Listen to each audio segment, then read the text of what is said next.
Back at it again, coming at you live with some more trade talk. Last time we had talked about a Columbus Blue Jackets first-round pick that may or may not have been on the path to requesting a trade. We had talked about Kent Johnson. That was a video we made a few weeks ago. It was a pretty big deal. But today we are talking about yet another name on this team that has circulated the trade rumor sphere too. Let's talk today about Yegor Chinakhov. Now, the thing is, when it comes to Chinakhov and his profile, this is a player who, if you talk about his, let's just say popularity, for lack of a better term, it certainly has come in waves. For one, when Chinakhov was drafted 21st overall by the Blue Jackets in 2020, he may have been one of the most popular names around. Mostly because everybody was asking, hey, who the hell is this guy? He blew up overnight because he was a first-round pick as an overager in the 2020 draft, even though back in this time frame, you could see the projection here. He was ranked to going 249th by future considerations in 2019. So the year beforehand, he was ranked as a 200-plus overall prospect. Now, McKeen's had him at 49. In 2019, he was the 30th ranked European skater by NHL Central Scouting. In 2019, he was not drafted in 2019. He got passed over and got taken in the next year's draft in the first round. So Yegor Chinakhov, as a guy who was dominating the NHL at the time, instantly blew up. Who the hell is this guy? Why did the Blue Jackets pass on all the other talents that were available in this spot? And ever since then, Chinakhov has been a very interesting profile. He's 22 years old, 6'1", 190, left-handed winger, and he is still on his ELC, expiring at the end of this year.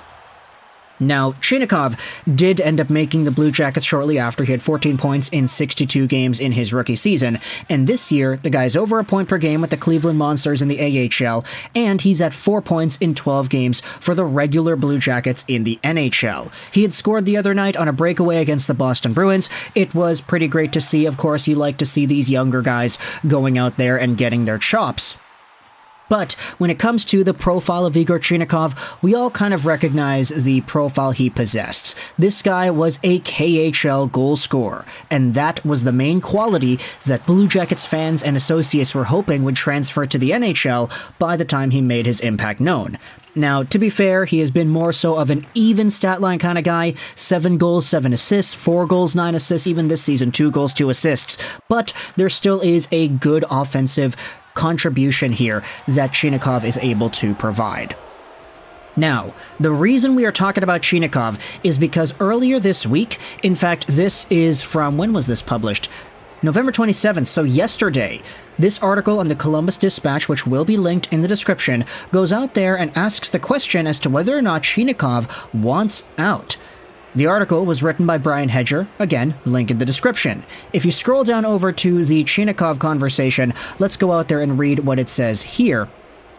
Chinakhov's goal was a beautiful individual effort that included him outskating 3 Bruins at the end of his shift to collect the puck and then turn it into a breakaway. Capping it with a wicked wrister to beat goalie Linus Ullmark, the third-year Russian winger skill was clear as day. It was only his second goal, and according to his agent, Shumi Baibev, the Jackets' first-round pick in the 2020 draft is not happy with playing a fourth-line role. He doesn't feel they trust him, and he wants to leave. Babayev said via text message, they don't understand how bad Chinakhov feels. Chinakhov did get to play with Voronkov and Cole Sillinger after a lineup shakeup by Pascal Vincent, and they had an outstanding night. The Blue Jackets outscored the Bruins 3-0 during the 8 minutes and 6 seconds of 5-on-5 ice time, that the line logged together. He's playing on a 1-year, one-way contract signed in April that's worth $800,000. He is not on his ELC. He signed a 1-year extension worth $800K. That is very different. He's battled with injury since coming over from Russia in 2021 as the KHL's Rookie of the Year with Avangard Omsk, including a back strain this year that forced him to miss the entire preseason plus the Jackets' first 10 games. Chinakhov's first game action is that how it says it? Yeah. Chinakhov's first game action was with the Cleveland Monsters. I messed up that sentence really bad, didn't I? Of the AHL, but he's since played 12 of his last 13 games for the Blue Jackets. Now, going down to the bottom of the article here, Chinakhov also spoke with reporters about the game and said during an answer to the question about Voronkov's homesickness that he does want to stay in the NHL. He, too, debated returning to Russia as a rookie, but his desire to play in the NHL motivated him to stay. Sometimes I thought about it, Chinakhov said, but I want to play here, and that's it.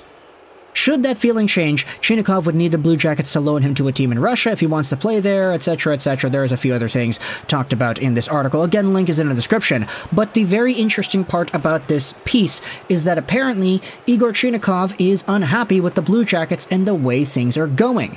Now, in response to all this conversation about Chinakhov being unhappy, there may be a trade request, whatever, he doesn't feel the Blue Jackets trust him and that he wants to leave, there was a follow-up conversation by Jason Newland 3 hours ago.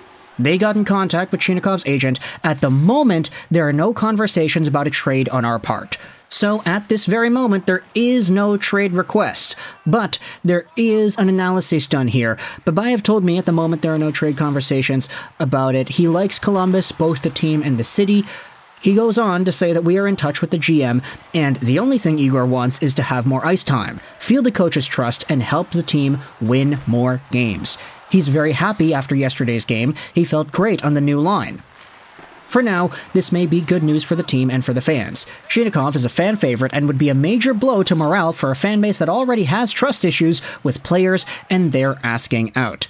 As always, the Hockey News Columbus will keep you updated. So, right now, there may seem to be a little bit more trouble brewing in Columbus than we may have initially feared. With Kent Johnson getting sent down to the AHL, there were already speculative rumors about whether or not he'd ask for a trade. Now for Yegor Chinakhov, he is apparently unhappy with the Blue Jackets and the way they were treating him. Yesterday's game was a change of pace, he got placed on a better line, he had scored a goal, he looked great in that, and the response seems to be very positive. But heading into the change in ice time and line dynamics, there was a brewing unhappiness and displeasure from Chinakhov's point of view. The guy wanted to be more important. The guy wanted to help the team more. So, if he was not able to get this opportunity, who knows if a trade request really would have been on the horizon.